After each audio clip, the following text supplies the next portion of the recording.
Welcome back to House Rules, our family's board game channel. I'm Victoria. And I'm Jeremy. Our co-hosts won't be joining us today, so it's a little sad. A question that we are frequently asked is, how do we choose board games to purchase? So we thought we'd have a little chit-chat about that today.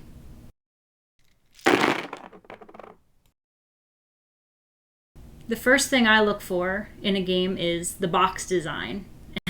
And it sounds a little shallow, but a colorful box, eye-catching graphics, that draws me into the game first.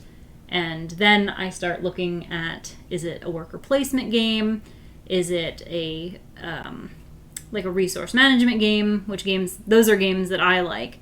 So it's definitely the box that catches my eye first and makes me go look at it. And a lot of times we'll buy our games at our friendly local game store. So yeah, when we're walking through the aisles, we usually split up. Well, I'm getting there. I just rush in there. I just it's time to buy a game. Woohoo! But yeah, I'm the same. The box first catches my eye unless I've done my research ahead of time and be like, oh, this is the type of game it is. Usually a good story-driven campaign scenario game. But yeah, the box for me, even if the box is plain, but it just has a really cool focal point. I'm trying to think of a really good idea for that.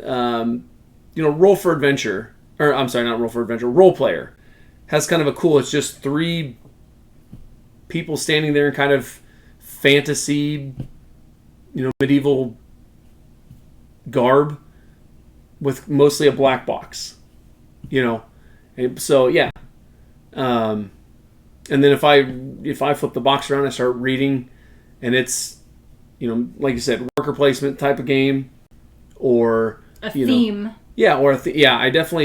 I personally fall towards, excuse me, the role playing style of games for sure. We have a lot of dragon or medieval fantasy trope.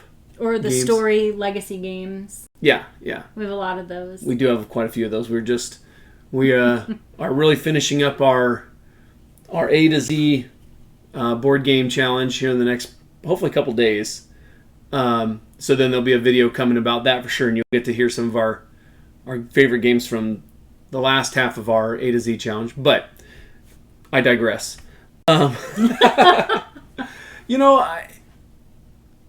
Bright colors do help on the box. I don't really go for a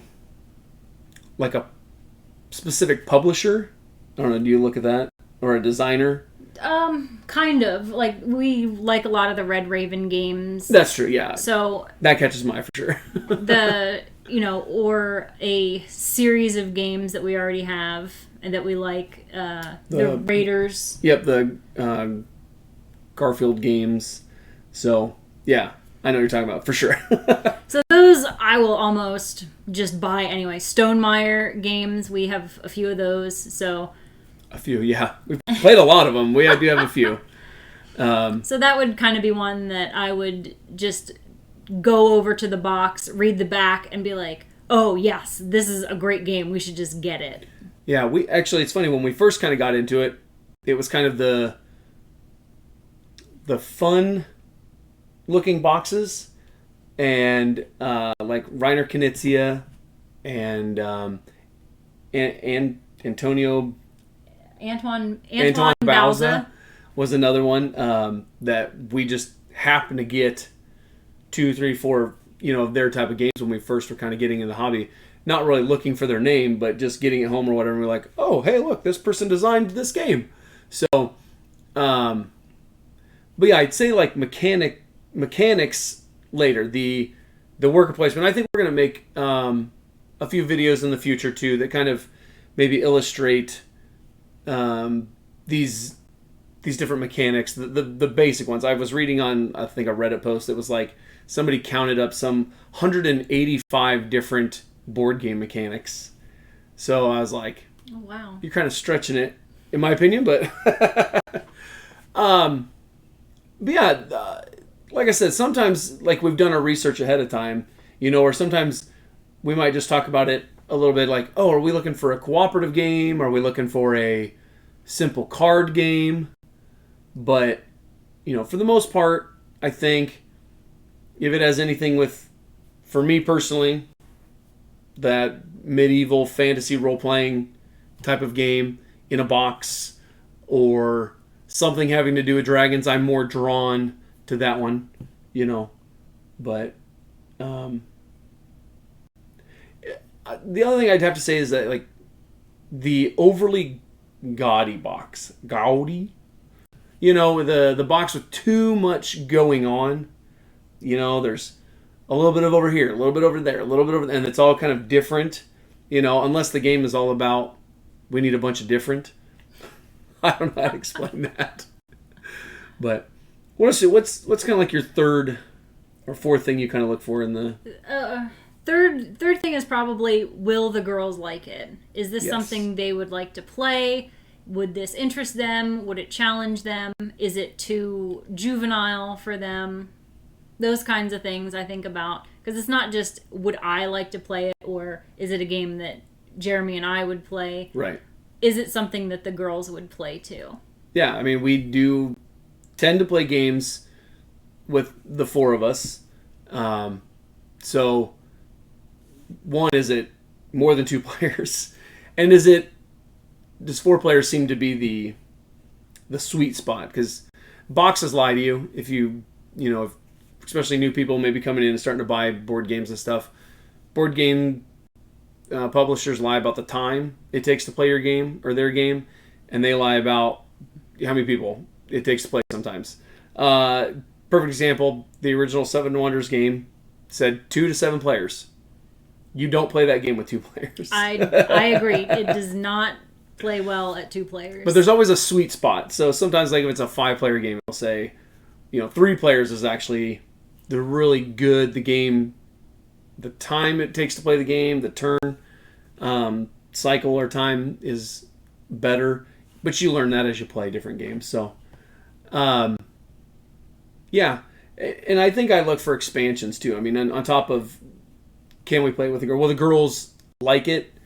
Does it seem... There's been times I've passed up a couple games thinking that, okay, there's too many mechanics to try to explain to the girls and make them feel like they're competing in it.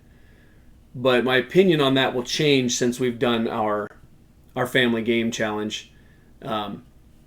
Because we've been beat by them in some pretty thinky, heavy games.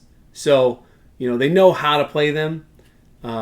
Sometimes if there's too many strategies, though, they focus on one simple aspect of getting points or whatever that is, and then they don't do so well because they don't strategy. But that being said, like, we want to make sure that our girls, it'll be a theme that they might like, a theme that they want to play, and is it family friendly enough that they can play, So you hit that right on the head, hammer head. What else? What else have we got to say? Probably lastly is budget. Yeah. But before, one of our other concerns before the budget is this a game that we already have in our collection, mechanic wise, theme wise, so we don't have too much overlap or... Yeah, you find that a lot. The games... I don't have that issue. I will buy the same game multiple times. I have. That have the same the same basic mechanic, the same basic play, just it's skinned a little bit different. So, yeah, I have a problem. I'm a collector /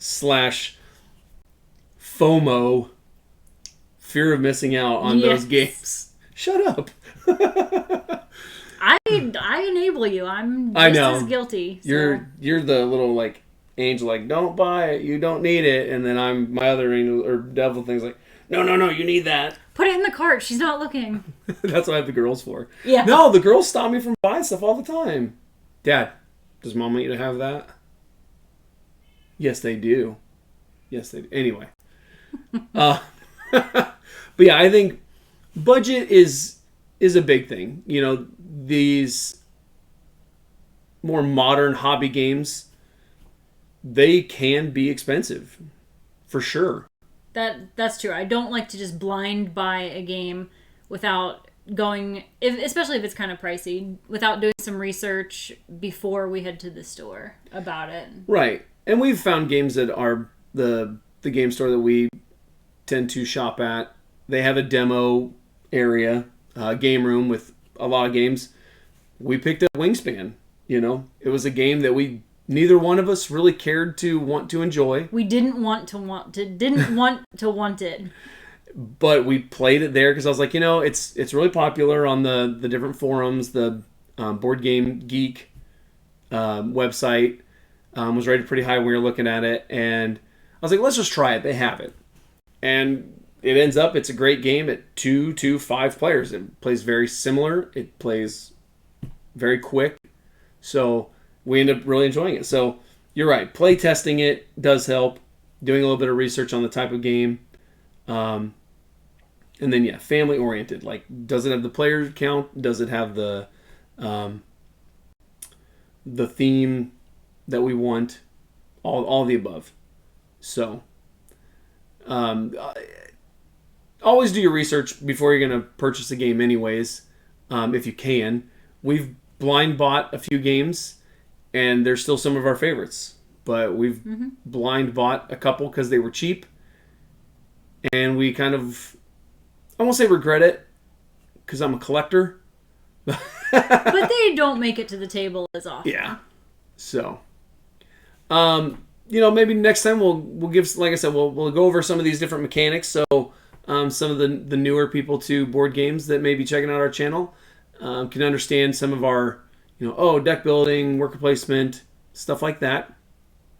And eventually we'd like to kind of start doing some playthroughs and stuff like that. So, be ready for that new style content for us.